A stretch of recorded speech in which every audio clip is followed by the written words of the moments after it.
सुना हुकूमत किसको कहते?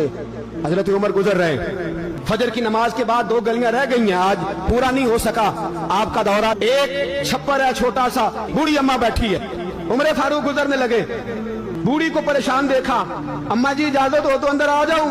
बूढ़ी कहने लगी चल दौड़ जा, अपना काम कर, क्यों इजाजत दूं? तेरी मेहरबानी अम्मा, आने दो।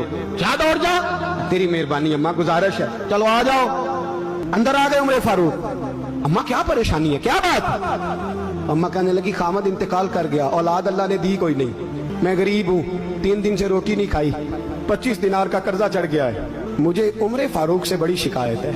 उसने मेरा हाल ही नहीं पूछा, कहने लगे शिकवा है, उमर आया ही नहीं। तो उमर कहने लगे अम्मा उमर को क्या पता कि तू इस हाल में है? कहती है नहीं पता उमर को, तो उमर से कहो छोड़ दे हुकूमत, उसके हवाले करे जो खबर रख सकता है। हजरत सैयदना नाफे फरमाते हैं जिसके सामने किसरा और रूम के बादशाह